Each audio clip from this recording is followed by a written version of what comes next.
سلام دوستان، برم حالتون خوب باشه. علی گیمر اکست هستم و خیلی خوش اومدید به ویدیو امروز.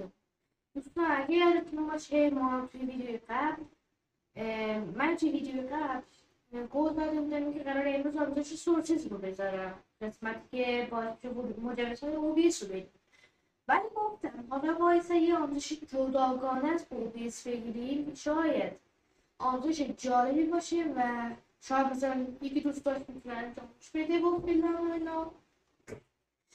برو بریم سراغ ویدیو. قبلش دوستان کانال آپاراتم زدیم، فقط باید ویدیو رو بذاریم آپلود کنیم داخلش.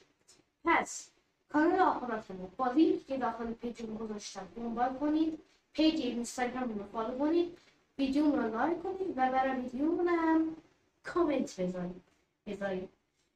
بریم سراغ ویدیو. Let's go. خب دوستان بریم سراغ ویدیو.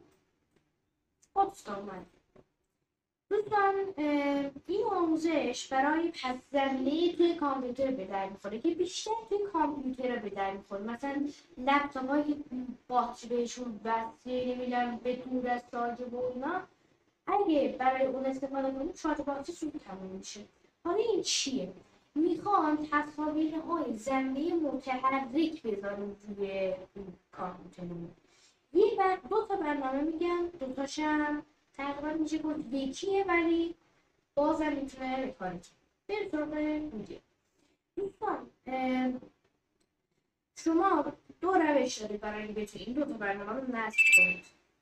بریم سراغ اولین برنامه. دوستان اولین برنامه لایولی والپیپره. لایولی والپیپر دو تا راه داره. این برنامه رو حالا خب دوستان واسه من یه دقیقه میکشم بکنم. خب دوستان مطمئنم همتون بعد از ویندوز 11 و بعد از ویندوز 10 به بعد این برنامه رو دارید. اسمش مایکروسافت استوره که یه سری برنامه خود ویندوز داره که هم میتونید با پول یه برنامه رو بخرید، هم میتونید رایگان دانلود کنید. این مایکروسافت استور رو باز میکنیم، ساین باید داخلش انجام بشه، ثبت نام باید داخلش انجام بشه، بعد بتونید بیاید داخل برنامه. اگه لود کنه منتظر بمونید تا دانلود کنه. لود بکن.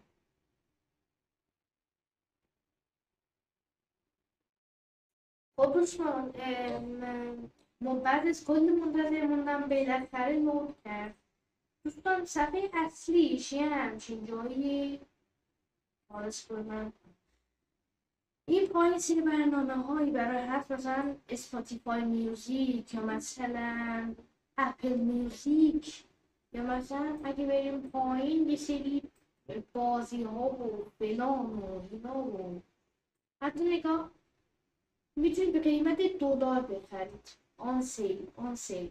اگه نوشته باشه آن سیل یعنی بدونید که باید پول بدید براش.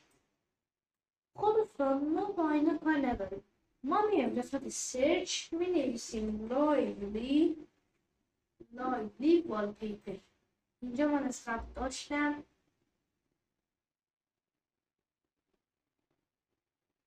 و منتظر میمونیم بیاره. واو چه زیبا. خب از اینم آورد داره رکورد کنه. آره خب دوستان اینجا ما چند تا برنامه رو داریم مشاهده میکنیم که ما اول با این برنامه کار داریم. اگه جلوش نوشته باشه فری یعنی اینکه رایگان. حالا ما میایم روی این لایولی والپیپر کلیک میکنیم. عکس 6 مدل عکس 6 مدل رنگی بهم چسبیده و اینجا مثلا نوشته که برنده 2023 بود. اینجا نوشته گیت. حالا دوستان اگه سرچ کردید اسمش رو داخل مایکروسافت استور نیاورد، میاید بیرون میرید توی گوگل کروم و توی قسمت سرچ مینویسید لایولی والپیپر. بعدش که اومد میرید اینجایی که زده مایکروسافت اپس و اینجا وای میشید تا سایت رو براتون بیاره. حالا میگه که این اسم داخل کشور شما باز نیست. میتونید از طریق یاس دانلود هم دانلود بکنید. بعدش این برای سازنده خود شرکتشه. این پایین هم میتونید بگردید پیداش بکنید به سادگی و به خوشمزگی. دوستان مود دانلودش هم اینجوریه. بعدش یه سری عکس داره. ویندوز 11 دسی نمیشه. لیترال. دوستان این نصفش من برگرد. دوستان تا الان اینقدر دانلود شده. من الان تازه دارم یه برنامه رو دانلود میکنم. 14% دانلود شده. حالا من میخوام برنامه دیگر رو دانلود کنم. خیلی طول میکشه. حالا بریم برنامه اول نصب کنیم. تموم شده شاید بریم اون یکی نصب.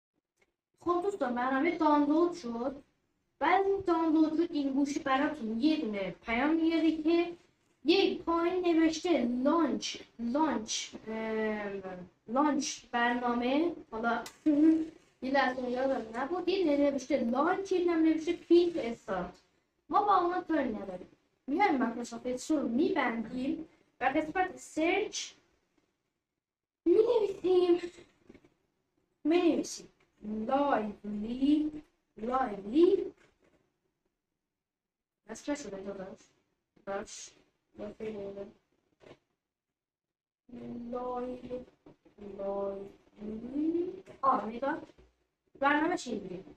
برنامه که زدید باز بشه یه همچین لودینگ نمیاره.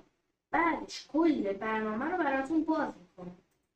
حالا این برای آخرین بار یه آپدیتی داده. والپیپر جدید اضافه کردیم. بریم چند تا والپیپرش رو ایمال کنیم. مثلا اینو ایمال کنم. همین بازی رو نگاه.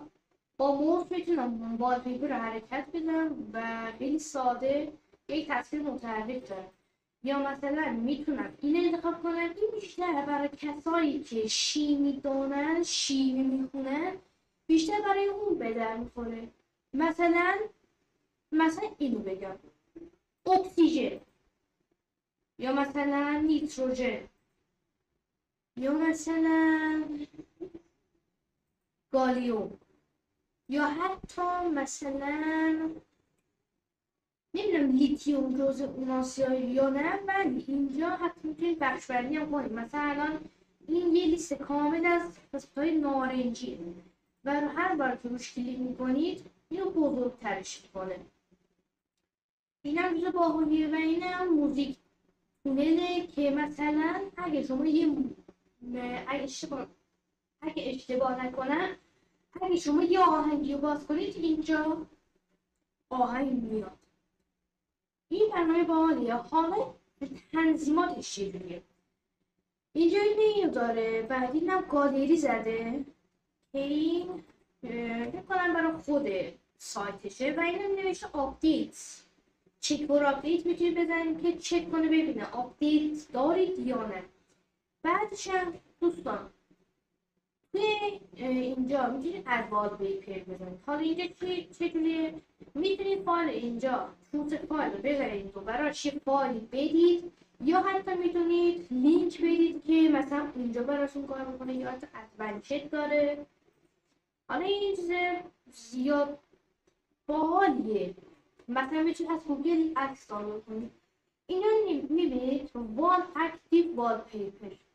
حالا این به چه دردی میخوره؟ مثلا فرض کنید من 2 تا مانیتور دارم. مثلا یه دونه تبلت وصل کردم به کامپیوتر شده یه مانیتور، یه دونه مانیتور اصلی. اینجا برام 2 تا مانیتور میاره که من میتونم این 2 تا مانیتور رو انتخاب کنم. مثلا یکیش برای این میاره، یکیش برای اون. حالا مثلا میتونید تنظیم کنید روی مثلا وقتی مثلا فرض کنید به صورت 10 دقیقه کار نکرده این شروع کنه به کار کردن. این هم خاصی نیست. اصلا چیزی نیست. تنظیمات داره، تنظیماتش هم چیز خاصی نداره. مثلا اگه تصویر زمینی متحرکی که گذاشتید اینجا میتونید ولومش رو تنظیم بکنید که مثلا صداش بیاد، یا مثلا تم داره، مثلا این ببینید الان من برگردم نگاه اینجوری میشه. بعدش توی تنظیمات چیز خاصی نداره والا، میتونم همین رو بگم.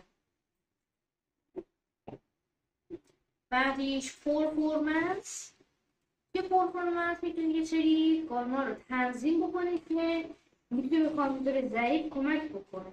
مثلا اپلیکیشنز فول اسکرین، اینو میتونید هم بذارید کار کنه، هم میتونید بذارید کار نکنه. بعدش والپیپر که مثلا میتونید دسکتاپ پیکچر بذارید، والپیپر اینپوت با موس باشه، با کیبورد باشه، کلا هیچی نباشه. خلاصه که اینا یه قسمت سیستم داره که این هم چیز خاصی نیست.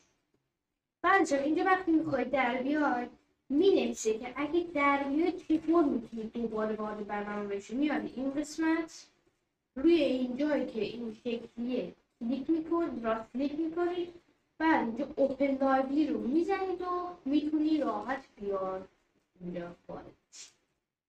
حالا این برنامه اول. برنامه دوم میاد داخل همون مایکروسافت استور. اینم بازم اگه اینجا پیدا نکردید میتونید برید از سایت گوگل دانلود کنید. دوباره اون لایبرری والپیپر رو مینویسید، یک کم میاد پایین، وایسا یک کم میاد پایین،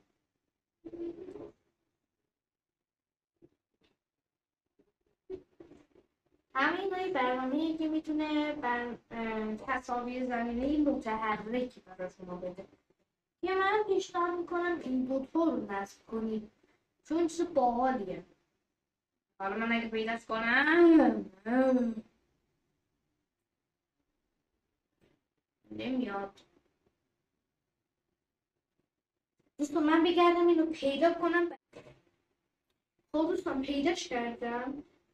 می‌نویسید سوکراس والپیپر انجین، سوکراس والپیپر انجین که وقتی پیداش میکنید عکس این مانیتوره که داخلش تصویر دو تا کوه و یه خورشید است که برای ساخت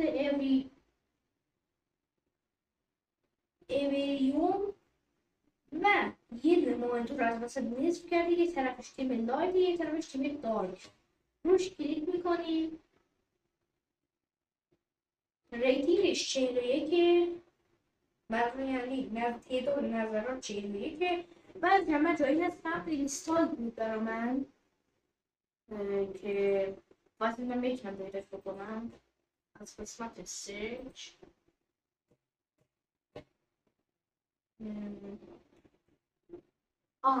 هست این هست صفحه هستش کردم. خب بازش میکنید طبق همونی که گفتم اول ویدیو. خب نگاه کن دوستان، این از قبل من یه بار نصبش کردم و دیدمش، ولی برای شما برای اولین بار میرید داخل برنامه. یادت چون من از قبل توش تغییراتی ایجاد کرده بودم به خاطر همون من مستقیم آورد داخل اینجا. حالا این باز کنه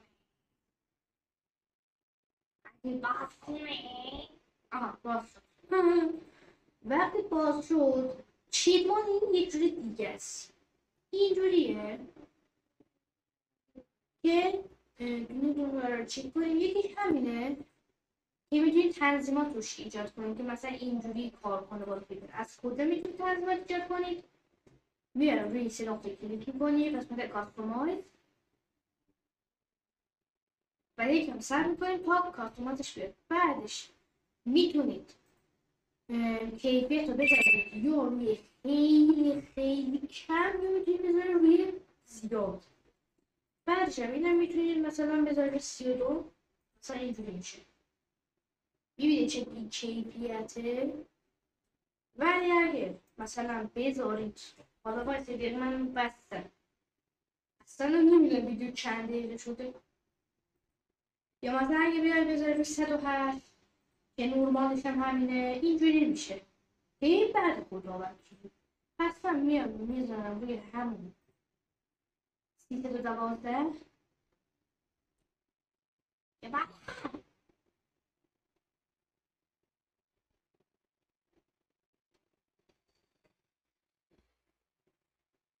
دوستان من برگر. خب دوستان اومدم با 1000 تا بدبختی گذاشتم رو 512. خب دوستان یا مثلا میتونید دوباره همون انتخاب کنید یا حتی میتونید مثلا روی نئوماتریکس و نئوماتریکسی که اینجوری یه تصویر زمینی خفن 7 رنگ که ما توی فارسی بهش میگیم 7 رنگ، به انگلیسی بهش میگیم RGB. بله RGB.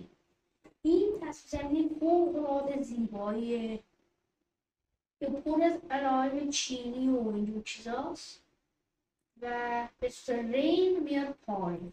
یا مثلا حتی میتونی تصویر زمینی رو بذار رو رینی که اینجوری هم با موس حرکت میکنن هم این تصویر زمینی بارون میداره که من همین انتخاب کنم و اینم از نتیجه.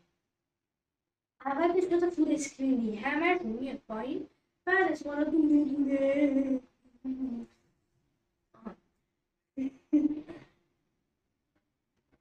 دوستان اینم بود از آموزش امروز. امیدوارم از این آموزشم لذت برده باشید. گفتم حالا یه واسه آموزش متفاوتی بذارم که شاید مثلا بعضی دوست داشتن این کارو بکنم. بچه‌ها انشالله بعد از اینکه تونستیم ویدیوهایی که داخل اینستاگرام گذاشتم رو که دقیقه خیلی زیادی هم دارن بذارم داخل آپارات، دیگه کم کم میریم رو ویدیوهای گیم و اینا. اوکی حله.